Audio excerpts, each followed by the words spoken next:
mapagpalang araw po sa atin lahat. Ayun, vlog.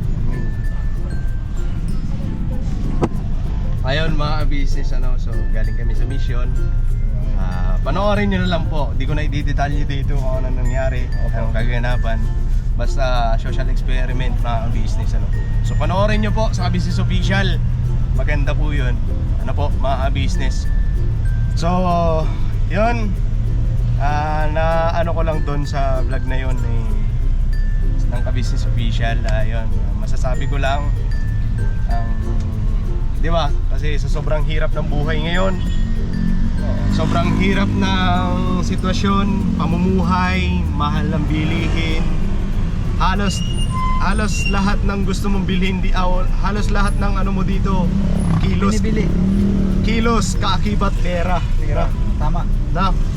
And kahit saan naman, pero mas maano talaga pagka nasa Metro Manila ka. Metro Manila. Lahat binibili. Lahat binibili. Ayun, kahit talbos nga Ayun, bagaman sa ganong sitwasyon ng buhay, napakahirap, andun pa rin yung pusong pagtulong. Ano po? Bagaman sa sitwasyon ng buhay na napakahirap ang pamumuhay dito, lalo na dito sa Pilipinas. Napakahirap ang sitwasyon dito sa Pilipinas, grabe, kahit na anong pagsusumikap talaga. Diba, yung iba pinipili pa. Yung iba ang ginagawa, magnakaw. Oo.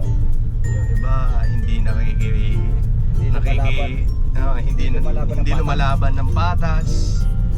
Easy money. Ayan. Ang iba gagawin naluloko, tapos mga scam. Mga ginagawa mga scam. sa sobrang hirap ng buhay yung, diba? So mahirap yung ganun.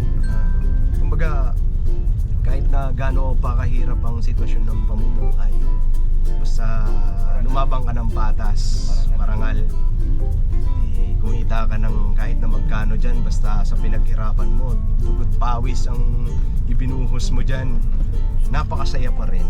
Tapos lalo na pagka uuwi ka sa sa tag nito, pamamahay nyo, tapos galing ka dun sa trabaho, sasalubong ka na parang uuwi ka, tapos sasalubungin ka ng pamilya mo.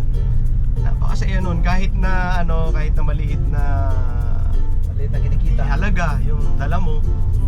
Uwi ka ng bigas, may ulam, sardinas, basta galing sa pinagpawisan, hindi easy money. Kumbaga, nakikipaglaban sa mundong ibabaw ng patas, hindi nangaargabyado ng kapwa. Hindi, kumbaga, andun yung talaga mahirap pero nagsusumikap, diba? So yun, sana tayong mga Pilipino alisin natin yung galing easy money, diba?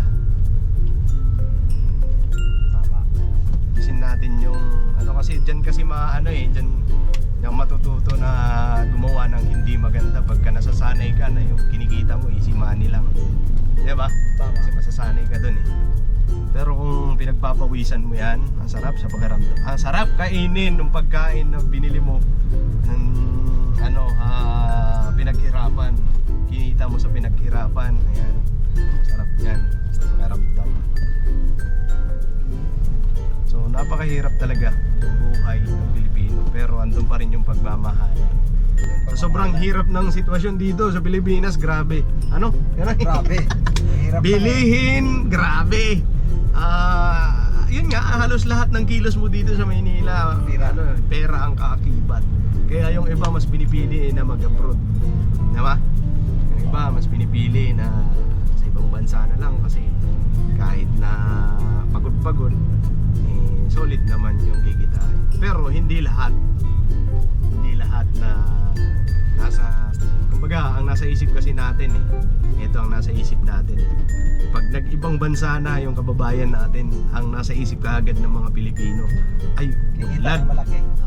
Unlad, kikita ng malaki to, diba? Yun kaagad ang mindset ng Pilipino Yung iba ba nga, kakantsawan pa may abroad na anak, gaganda ng buhay nito. Pero hindi natin alam kung anong pinagdadaanan yan. Di natin alam kung ano nagiging sitwasyon nila sa araw-araw. Unang-una na doon, dapat iniisip natin malayo yan sa pamilya nila. Oo. Di ba? Unang-una, yan, iniisip natin dapat ano kaya ang pakiramdam ng anak ko na nandun sa ibang bansa. Ano kaya ang pamumuhay niya doon. Diba? Para sa akin naman, yung pag-abroad, hindi naman masama yan eh. Kasi mayroon naman talagang siniswerte rin mga kapatid. Siniswerte, ayan, oo. Meron Totoo ding- yan. Meron ding hindi talaga. Kasi nasa kanta nga yan ni Japper Sniper. Oo. Hindi lahat Hindi lahat na siniswerte. nagwawagi. Meron talagang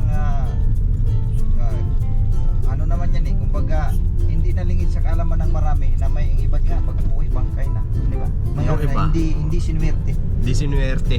Yung iba umuwi, luhaan, hindi nagtagumpay, nakipagsapalaran sa ibang bansa, pero walang napala. Yung iba naman, kumbaga, first time pumunta ng ibang bansa pero ipinagkaloob kagad ang biyaya. 'Di ba? May mga ganun eh. Pero yung iba talaga, pero may iba naman na hindi talaga tumitigil kahit na sige lang, balang araw makakamtan ko rin 'yan, 'di ba? So, 'yun. Kung yung pangarap na gustong buuin, eh bakit hindi mo na dito subukan? Dito sa atin muna. Yung iba naman ang ano nila, yung iba 'di ba? Ba't di ka mag-abroad? Oo. May mga ganun eh. Yung iba, ba't di ka mag-abroad? Yung iba naman ang sagot nila, bakit pa ako mag-abroad? Lalayo ako sa pamilya nila. Yeah. Lalayo ako sa pamilya ko. Tapos yung kikitain ko dun sa abroad, ganun din naman dito. Halos parehas lang. Pero ano ba? Kanya-kanya kasing ano diyan eh, no? Kanya-kanyang Gusto. gusto. Oo. So, may iba naman talaga na gusto nila mag-abroad para yun nga, may iaon ng pamilya sa kahirapan. Kasi sa sobrang kahirapan sitwasyon dito sa Pilipinas. So, ayun, mas pinipili nila nasa kahit na malayo sa pamilya, yun nga, malayo. Kahit na namimiss na. Hindi naman kasi yan ano eh, Maynila lang to probinsya. Na pag gusto mo umuwi, paalam ka sa amo mo. Pwede na, 'di ba? Eh doon hindi. Kaya kahit na gusto mong umuwi, kahit na gusto mong mayakap yung mama at papa mo, anak, apo, di mo magawa. Dahil Buti na nga na ngayon to, ay ganito paano, dahil nga naging maunlad ang kaalaman. naging maunlad ang kaalaman ng tao, Ay. pwede ka na makipag-usap sa cellphone. Oo, na lang. Eh paano yung mga dati pa? Dati pa. 'Di ba? So, yun. Ikaw to, para sa'yo, para sa palagay mo, ito ano lang naman namin tumakabis. Oo, ano lang namin to eh, napag-usapan lang naman. Kasi ano nga ba ang sitwasyon ng mga kababayan nating nasa kababayan natin mga nasa ibang bansa, kung ano ang sitwasyon nila. Ayun, pwede po kayo magkomento kung ano po ang mga karanasan nyo bago makamtan nyo yung tagumpay. Diba kasi may mga ganun kaya ano eh, na syempre dumaan muna sa struggle, diba? Bago makamtan yung Ang iba to ay ginagawa, gusto na mag-abroad. Tapos di ba may mga nag-abroad tapos hiningian ng tinatawag na placement pay. Oo. So, ang ginagawa ng iba, nagbenta ng bahay, nagbenta ng lupa, nagbenta ng kalabaw, kung ang hayop ganyan. Oh, parang makapunta. Pagkatapos, pagdating doon, pag-uwi dito walang nangyayari. yun. Masakit yun. Yun ang mga masakit. business. Sa kabila ng lahat na pinagsumikapan mo, ipuntar dito sa Pilipinas. Oo. Ibibenta mo mga mga napundar mo dito sa Pilipinas, bahay, lupa, kalabaw, sasakyan, ibibenta mo lang para makapunta ka dyan, para mas kung ano ang sitwasyon mo ngayon, katayuan ay mas mahigit pa. Higit pa. Tapos pagdating mo dyan sa ibang bansa eh nawala lang lahat dahil sa yun, Hindi sinuwerte. hindi sinuwerte. Masakit yun, hirap nun. Kaya yung iba, dito na lang ako. Di bali, maglalako lang ako. Maglalako lang ako ng ganito. Tulad nung mga nakikita natin araw-araw sa daan, naglalako sila, nagtitiis. Yung iba dyan,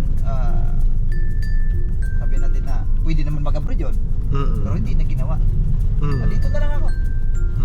Kung i-abroad ko, dito na lang ako, kita ko pamilya ko. Ayun. Ang ang iba naman, ang gusto nila mag-abroad. Ayan, yung iba gusto. Kasi dito sa Pilipinas kasi, 'di ba? Ito kasi realidad lang naman mga ka-business ha. Realidad lang naman eh. Ito lang, totoo naman kasi na nangyayari. Dito sa Pilipinas, mag-aaral ka elementary 7 years. Mag-aaral ka ng high school muna. High school mga 4 years. Tapos mag-aaral ka ng college 4 years din. 4 years. Depende sa course. Depende. Kasi may course na medyo mahaba. Oo. Ano? Depende sa course. Ngayon, pag nakapagtapos ka ng pag-aaral mo, di mag-a-apply ka na. Kasi ang kadalasan kasi na ano ng mga Pilipino eh, mag-aaral ka ng mabuti para makahanap ka ng magandang trabaho. Magandang trabaho. Diba? So yun ang kadalasan na rason. Mag-aral ka ng mabuti para mas maganda yung trabaho mo pagdating ng araw. So, yun. Ang nangyayari, di mag-aaral ngayon. Tapos na. Sa pag-aaral. Pagkatapos mong pag-aaral, di mag-a-apply ka na ng trabaho ngayon. Pag-apply mo ng trabaho, hahanapan ka ngayon ng... hahanapan ka na... Requirements. Oh, ayan na, requirements. Tapos hahanapan ka ng tawag nito, experience. Ayan na. So, ako ngayon, nakapagtapos ako ng pag-aaral. Kaya, yung iba, nakikita natin, mas gusto nila doon na lang sila pag nakapagtapos ng pag-aaral, mas gusto nila nag-abroad, di ba? Kasi dito, pag graduate mo, hanapan ka ng experience. Requirements. Tapos pleasing personality pa. Oo. Kumbaga, natatapos yung buhay mo dito sa mundong ibabaw na puro ano ka lang. Puro ganun lang. Tapos pag-apply, nakapasok na. Oo, papasok Ang na. sweldo kay minimum na. Minimum. So, ikaw ngayon, may choice ka naman. Kumbaga, kung bibigyan ka ng pabor makapag-abroad, magandang trabaho, mas pipiliin talaga mag-abroad. So yun yun ang nangyayari. Realidad yan eh. Diba? Kaya nga ngayon, pag sabi nila, diploma o diskarte o diploma? Kadalasan diskarte. Kadalasan sagot na iba, diskarte na lang. Diskarte. Mag-diploma pa ako, kailan pa pero ako... mas maganda talaga nakakapagtapos ka ng pag-aaral. Mas lamang naman talaga. Kasi yung kaalaman ng tao ay hindi maagaw yan eh. Oo. Yun. Kasi, ayan, yung iba nagsasabi, batay lang to sa sinabi ng iba ha. Yung iba nagsasabi, doon na lang ako kahit na hindi ako nakapagtapos ng pag-aaral, at least, okay yung sahod doon sa ibang bansa. Diba? Yung mga nagpo-post pa yan sa social media, ay grabe, kung dyan lang ako sa construction worker ako. Doon sa diba? Ang ganda na, ang ganda na ng buhay. May sasakyan na, may semento na bahay, may nabili na ng mga lupa, may mga ari-arian na. Kasi hindi na nga naman kasi lahat talaga na ganun eh. May nag-abroad na bigo. Pero hindi naman talagang nagtagumpay. Nagdingning talaga. Ang ganda ng buhay talaga. Kaya sa lahat ng mga kababayan natin na nasa ibang bansa, saludo sa inyo. Napakasisipag nyo. Tinitiis nyo kung kahit na malayo sa pamilya, kahit na mahirap ang buhay, kahit na nagsusumikap kayo para mayahaon yung mga kamag-anakan nyo sa buhay, mga mahal nyo sa buhay, para mayahaon sa kahirapan. Nagpapasalamat na lamang kami dahil yun nga, isa kami sa nagiging dahilan para mapasaya namin kayo dyan sa ibang bansa. Yung mga natutoxic na dyan, ayan, mga nabuboring na dyan, ayan, mga na sa pamilya, miss na nila yung pamilya nila, pero sa pamamagitan ng ka-business official, ayun, napapasaya namin kayo sa pamamagitan ng pagpa-good vibes. Ayun, nagkaroon ng mga inspirasyon sa mga napapanood. Kaya malaking pasasalamat namin sa inyo dahil talaga sinusuportahan nyo kami. Patuloy nyo kami sinusuportahan. Salamat po mga ka-business. Ayun, patuloy lang po natin suportahan talaga ang business official. Yes po. Ayun. So, yun, nare-realize ko lang din ngayon na grabe pala mga pinagdadaanan ng mga nasa ibang bansa. Hindi madali. Hindi madali talaga. Kasi kahit ako, parang kung ako mag-a-abroad. Kasi, andun yung parang gusto ko iahon sa kahirapan yung pamilya ko. Pero, andun talaga yung katotohanan na mamimiss mo yan eh. Mag-ano ka dyan eh. Kumbaga, ibubuhos mo lahat dyan yung ano eh. Bahala na, mamiss ko, basta mayayaan ko sila. Ang iba nga mga business, totoo to. Yung iba, aalis, kaya mo yan.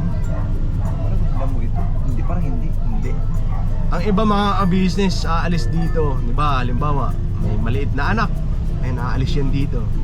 Para aalis dito sa pag-aalaga niya ng anak. Tapos pupunta ng ibang bansa para mag-alaga ng ibang anak. So, yun. Okay, banti ka na yun. Okay.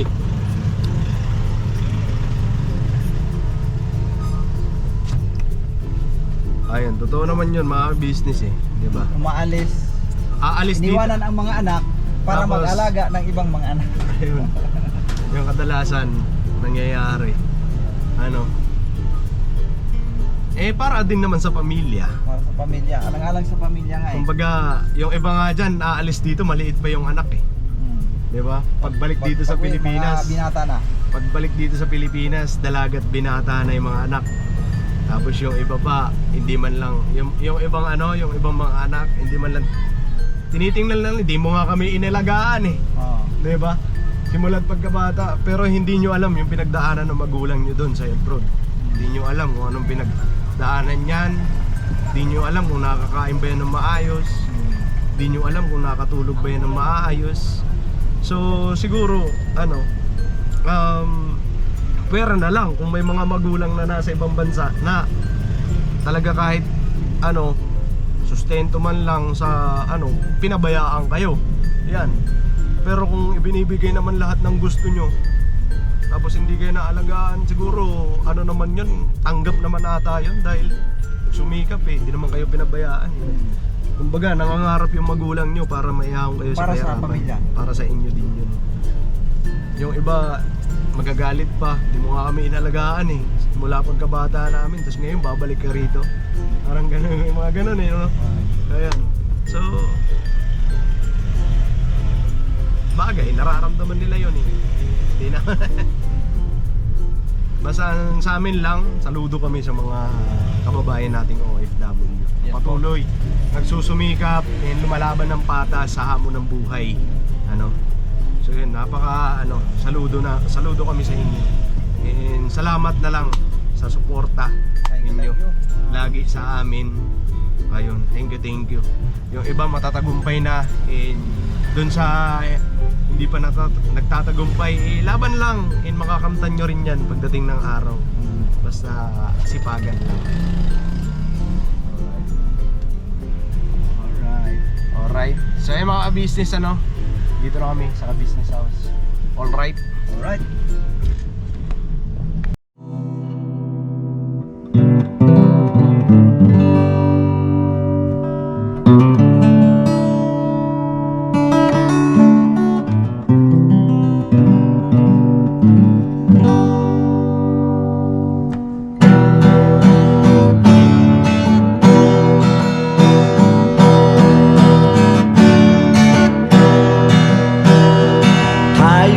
Lahat ay magkakasama, tayong lahat ay laging masaya.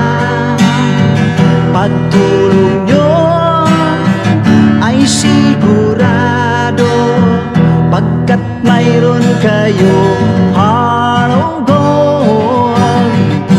Mahal namin kayo, mahal namin kayo. Pinunukan my heart of gold. Mahal namin kayo, mahal namin kayo. Minahal kayo ng mga tao kahit sa panig nitong mundo, pagkat mayroon kayong heart of gold. Mahal namin kayo, mahal namin kayo. I keep it for a heart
gawa mo'y kinalulugdan ng ating Diyos na makapangyarihan.